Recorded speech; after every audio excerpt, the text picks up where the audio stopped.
Jalen Jacoby is presented by Captain Morgan. He is Jalen Rose. I am David Jacoby. We are Jalen Jacoby. What is it that we do? We give the people what they want.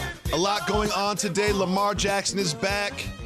Dez Bryant was not allowed to play.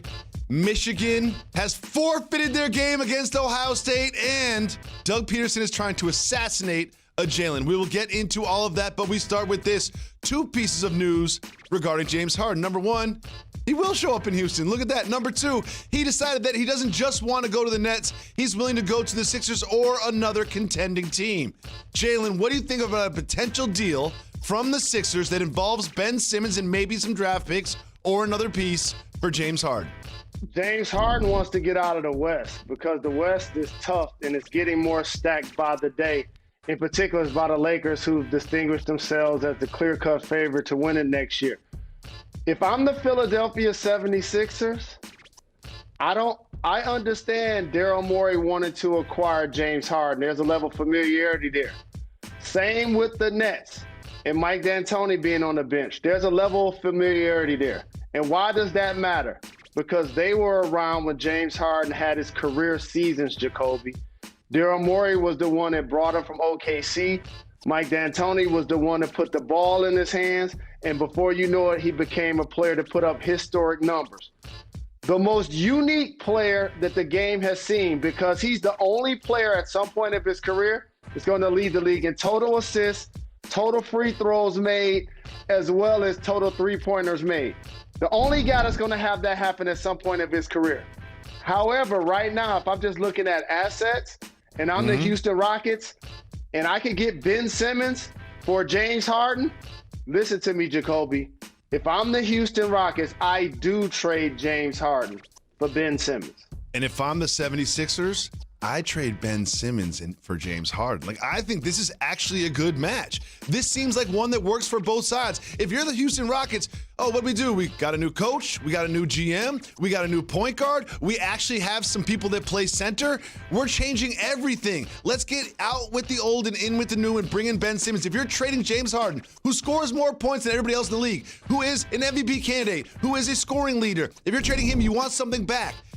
But you don't want to trade him for a bunch of pieces like Brooklyn's going to offer. You want a young superstar. This seems to be the only young superstar that maybe could work. I think this makes sense for both sides. I'm not just saying I would do it. I think it's going to get done. What do you think? I echo what you just said. It's going to get done, and I like it for both teams. Here's what I like about it for Philly. You now have a marquee player that, whether Joel Embiid misses 10 or 15 regular season games or not, that has proven to you that he can catapult the team to a top 3 or 4 status in the Eastern Conference, because you saw him do it in the West. And then you hope he and Embiid are healthy come playoff time to do damage against some of the other top duos that have taken place in the Western Conference. If you're Houston, you do it for all the reasons you just said, and I'll add a couple of more. When you're trying to rebuild, if you could get all-stars in John Wall and Ben Simmons, that's one thing. But they both have multiple years left on their contracts. That's the key thing. And you sign a Christian Woods that has a couple of years. You invest in a DeMarcus Cousins that, based on his productivity, his productivity is gonna be vastly more than his salary. So now all of a sudden, like you just said, you reinvented yourself. And the Houston Rockets would be a playoff team in the Western Conference. Playoff, yeah. They'd be in the middle of the pack. They'd be right in the middle of the pack. I put them between like 4 and 6. Teams. But again, here's why also that familiarity is important to James Harden. Daryl Morey had a sense of power with Morey, and that's what a great player like James should have. He had his ear, and he was there every time they made a deal. Mike D'Antoni, 7 seconds or less, he allowed James Harden to shoot double-figure three-pointers in the game. Each of those guys have a fatal flaw. Ben Simmons doesn't shoot outside of the paint. Harden doesn't really defend. And Embiid can't really stay healthy. So this is where you see like all NBA caliber players, not necessarily that superstar level player, which is why I like this deal for both teams and what each can get accomplished if they make this happen.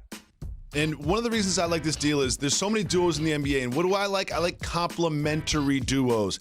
John Wall and James Harden aren't necessarily a complementary duo. Ben Simmons and Joel Embiid, we've seen it year after year after year. But if you trade those two, Wall and Simmons make a lot more sense than Wall and Harden. And listen, Harden and Embiid, while not a perfect match, make a lot more sense than Simmons and Embiid. I think this is a good deal. And if I am Raphael Stone and Daryl Morey calls, he can't even say the word Joel on me before I hang up. Because this is not an Embiid for Harden type of thing. I want Simmons and a piece or nothing. I think the deal gets done. Remember, you heard it first, Jalen Jacoby. Moving on to the game last night, the Tuesday night game in the NFL, and it was the return of Lamar Jackson. Obviously, the Ravens won, but what did you see from Lamar's performance that you liked? Lamar's one of those players, when I watch him play Jacoby, and he eludes defenders. Like Deion Sanders as a kick returner and a punt returner gave me this. He looks sweet out there. You know what I mean? He got the ball in one hand. He switches to the other hand. He out there spinning. He hit the line of scrimmage like a young O.J. Simpson, and he's gone. Like, he's looking left, he's looking right. He had 3 total touchdowns. It was good to see him returning from COVID and being a productive player. Now, for the Ravens, their character and identity is running the football on offense, but physicality on defense. That's what's going to have to improve if they're going to catapult themselves back into contention status in the AFC. It just felt like every time the Ravens ran on this defense, they guaranteed 5 yards. They didn't really need to do much through the air. But what I saw from Lamar, while everyone's celebrating him today, I can't celebrate him today. Because I watched the game last night, and you look at the stats, he was 12 for 17, only 5 incompletions, but he did not look good throwing the ball. He had some really bad throws, and there were a lot of throws that were scheduled to be throws that he dropped back and didn't really like what he saw and then ended up running. Like, this was not a triumphant return of an MVP. This was someone who looked a little rusty throwing the ball. It's all right there on the screen for you. So if you just look at the box score, you say, Lamar's back, everything's all good. But watching the game itself, Lamar's back, but everything is not all good. Yeah, I understand what you're saying about his passes. He hit Hollywood for a touchdown, but he's playing without a security blanket. He's playing without a security blanket, Andrews. He's normally out there over the middle for him to hit as well. So I agree with you. The passing game must improve for Lamar. But again, the physicality that they need to play at all 3 levels defensively is who the Ravens are at their core. They got to get a lot better if they're going to play against the great teams in the AFC like Pittsburgh and KFC in advance. Only in 20. KC. I said KFC. Oh, boy. You I'm black and I'm proud. Mario Lopez. Mario Lopez got you. Mario Lopez I'm black and I'm proud. I said KFC. Well, while COVID pushed this game to Tuesday, COVID did impact this game as well. We all wanted to see Dez Bryant suited up in the all-black for the Ravens against his old team, and he was out there during warm-ups, got tapped on the shoulder, had an inconclusive test before. That test turned out positive, and he did not play in the game. Now they've got devices on themselves and phone. They did some contact tracing and decided that only Dez Bryant needed to miss this game. Jalen, what do you think about the ruling from the NFL that only Dez Bryant should miss this game? I blame the NFL because you need to make sure that each player has tested, exited protocol before you allow them to put on uniforms and get on the field. If that's the case, they should have officials at every game. By the way, how many games were played last night? Only one. Only one. They could have had some officials at the game. We've seen over the last couple of weeks the Ravens have multiple positive tests, players in and out of the lineup, players that missed last night's game. You would have thought as a league, almost similar to what I see with the concussion protocol, they're just not as direct as they need to be as it relates to instituting these rules that they say are important, but yet you allow Dez to get out on the field, shake hands and kiss babies, and then you pull him off the field when you realize that his test was something that allowed him not to be on the field. I felt so bad for him. Obviously, he felt well physically, but we all know this is a virus that can often impact people without impacting them with symptoms. I feel bad for him, and he said he was going to drink wine and cope, but there was nothing more 2020 than drinking wine and coping. We've all been there. Well, Jalen, something happened in the NFL that is really bothering me. Doug Peterson's trying to assassinate a Jalen. Doug Peterson has announced that Jalen Hurts is going to be the starter for the Eagles. I don't think this is a good idea. And I know there are so many ex-football players and so many analysts I listen to that say Jalen Hurts gives them a better chance to win. I think this is a terrible idea. And let me tell you why. They're not just playing anybody. They're playing arguably the best defense in the NFL. Rookie quarterback with 1 week to prepare. Didn't look great last week, to be honest with you. The Saints are 3rd in the NFL with sacks. 2nd fewest rushing yards against them. 2nd in opponent's completion percentage. 3rd in the NFL with picks. Jalen, what do you expect to happen on Sunday? We have a show on Monday. Do you think we're going to show up on Monday and say, oh, look at Jalen Hurts, 4 touchdowns, ran for 100 yards, shredded the Saints defense, future superstar? We know that's not what's going to happen. What's going to happen is he's going to get sacked, he's going to get beat up, he's going to get tricked by the defense, he's going to throw a couple picks, and he's probably going to get pulled for Carson Wentz at some point in this game. I think this is a terrible idea by the Eagles. Convince me I'm wrong, Jalen. Tell me where I'm wrong. Never underestimate the power of a Jalen Jacoby. As a matter of fact, you saw Hurt the Rieger in the end zone make that connection this past weekend. Here's what's really happening. Doug Peterson alluded to it a couple of weeks ago. He said out of his mouth, if I put Hurts in the game, that's basically signaling that we're giving up on the season. Why are they doing that? Because the Giants and the Washington football team have actually distinguished themselves as the favorites to win their conference, their division. So since you're Philadelphia, you put Hurts out there and you say, okay, GM, you took him in the 2nd round. Okay, ownership, you took him in the 2nd round, go right ahead. But here's also what you do as an organization, Jacoby. You stop Wentz from getting injured. You allow yourself to get a look at Hurts, but you keep Wentz from getting injured because he has a big number next year. Jalen, this is, I mean, if you're stopping Wentz from getting injured, you know what you're inferring right there? That you're going to get Hurts hurt. Like, I hate the idea of a rookie quarterback making his first start against the best defense in the NFL that sacks the quarterback, pressures the quarterback, fools the quarterback, forces interceptions, doesn't let you run the ball either, so you can't rely on that. Like, I'm genuinely concerned for him, and not just the impact this game will have on him physically, but mentally. I promise you, on Monday, we're going to talk about this game, and it's not going to be pretty for Jalen Hurts. If Jalen Hurts throws 3 touchdowns and runs for 1 and beats the Saints, I'll do 50 push-ups in a row on the show. It's never going to happen. You know it ain't going to happen. I got a question for you. Who has more passing yards, Taysom Hill or Jalen Hurts? Say it again, please. Your over-under bet. Here's your prop bet, everybody out there. Who has more passing yards, Taysom Hill or Jalen Hurts this weekend? Taysom Hill. It's going to be ugly. It's going to be so ugly. You know what? I'm calling out sick on Monday. I don't want to talk about Jalen Hurts' performance on Monday. I'm calling out sick. Get whoever you need to get to replace me. It's not Jalen and Jacoby on Monday. It's going to be Jalen and somebody else because I'm so concerned about this. I think this is a very bad idea. And I think, like you mentioned, it's a spiteful move from Doug Peterson, and he should be ashamed. I really think Carson Wentz is the best thing to do. The best thing to do is to start Carson Wentz against the Saints. We will be back. There's so much more to discuss. Stay tuned. You're watching Jalen. Coming to you live from Pier 17 in South Street Seaport and brought to you by Chase. Welcome back to Jalen and Jacoby. Jalen, it's time for the segment where you decide what we discuss. It's Keep It Moving. Wu-Tang! Wu-Tang! If you want to discuss the topic, say hit the brakes. If not, we will keep it moving. And we start with my favorite prospect from this draft, LaMelo Ball. Hit the brakes. Purchase. Look at LaMelo Ball's new iced out grill. Now, Jalen, you know me. I'm a negative person. I have a negative soul. While it looks great, whenever I talk to someone wearing a grill, they don't sound right. Whenever I talk to someone wearing a grill, they don't sound right. Tell me that's not true. I'll tell you, that's what dreams look like coming true. As a guy that used to wear a cap gold tooth over my fronts when I was in high school and sometime in college because I wanted to be like Larry Johnson. So his grill looks dope, iced out. Ooh, that's nasty. Moving on, the Clippers say they are committed to Paul George. Keep moving or hit the brakes. That's obvious. They gave up too many assets to get him and trade him after one disappointing season. Keep it moving. We keep it moving. We keep it moving. Very curious to know what you think about a potential Hit the brakes. Holyfield Tyson trilogy fight. Jalen, I know you've been to these fights. What do you think about a Holyfield Tyson fight in their 50s? Here's what I want everybody to understand.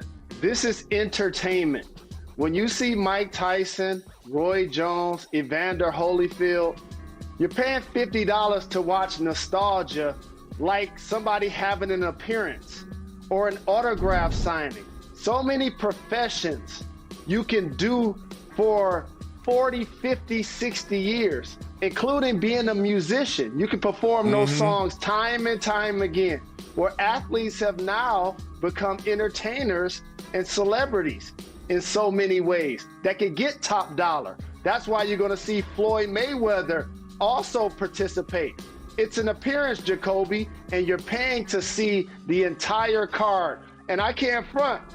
For Mike Tyson's card, it was worth it. I saw YG, I saw Snoop, that. I saw Nate, I enjoyed I saw that. Mike, Yeah. I saw Roy. I had It a was great worth night. it. I got my $50 worth that night. But they got to fix the connection. I had to go back and forth to Mike's IG story like 59 times that night in order to keep watching it.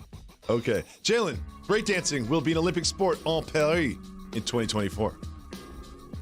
No surprises. Shout out to the hip hop culture that now so many Shout out to America artists coming live in the seventh suburbs. in this. Where do you No think America doubt. comes in this? America comes in like fifth in this one. America don't place unless they about to go to Harlem or Brooklyn and get some Yeah, old school cats from it ain't B Street or happening. break it. Keep it moving. Let's keep it moving. We keep it moving. We keep it moving. Two top 10 teams faced off last night, and Kansas came away with the win, powered by a Jalen. Keep I just moving, want hit to the see his brakes. highlights. I just want to see Wilson's Okay, highlights. so we'll hit the brakes. Yeah, Jalen hit Wilson the scored brakes. 23 points, was 4 for 6 from 3, and also added 10 rebounds. What do you think about young Jalen Wilson? Well, here's what I'm noticing about collegiate basketball. They're great coaches, Hall of Famers, all-time greats like Coach K and Calipari and Bill Self.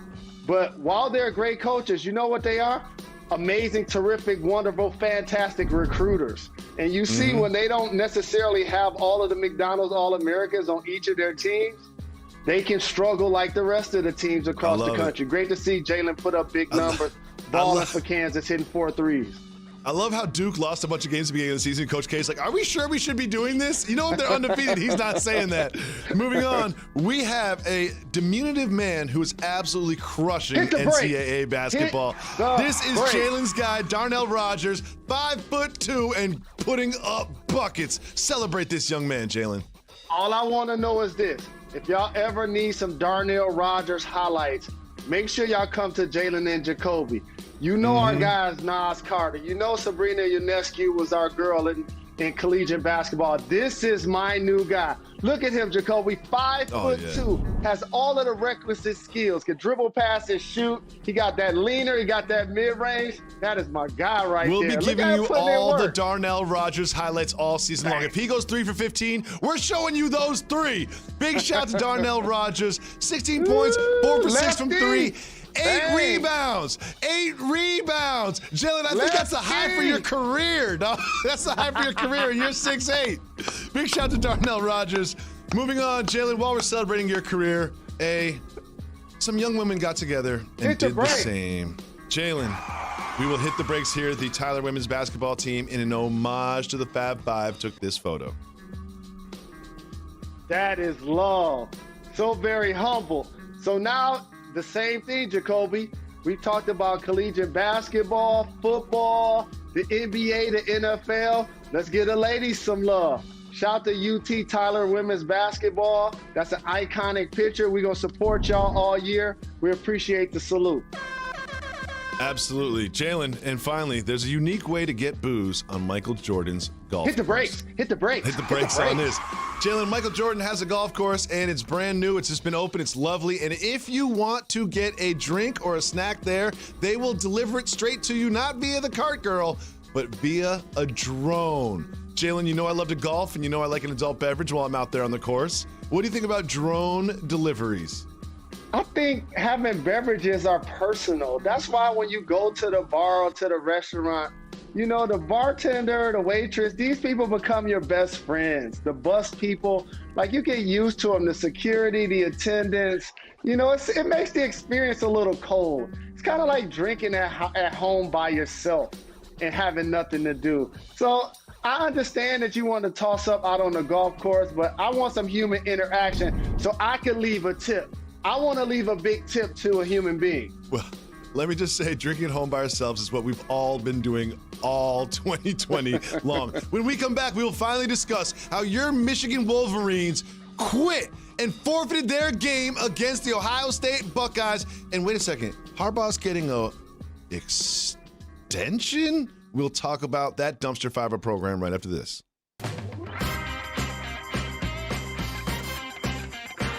Big Ten ACC Challenge rolls on tonight with Indiana versus Florida State at 7:15 on ESPN. And then in the nightcap, it is Pittsburgh versus Northwestern. That starts at 9:15, both on ESPN. Jalen, you know by now that your Michigan Wolverines are terrified to play Ohio State. They canceled the game due to COVID concerns, and they're discussing an extension with that man right there. How do you extend Harbaugh as a coach after this season? We're not terrified of Ohio State. And if it wasn't for COVID, I know they're a 30-point favorite. We would have went out there and played, and if they would have won and they would have waxed us, then so be it. Extension As for it Harbaugh? relates to Jim Harbaugh and their family are royalty in Ann Arbor, Michigan. But he is the only Big Five coach that's less than 2 years left on his contract. I believe it's going to be his final year with the team. I truly do. And I love Jim Harbaugh. That's my guy. It may be. We'll be back tomorrow at 2 p.m. ESPN.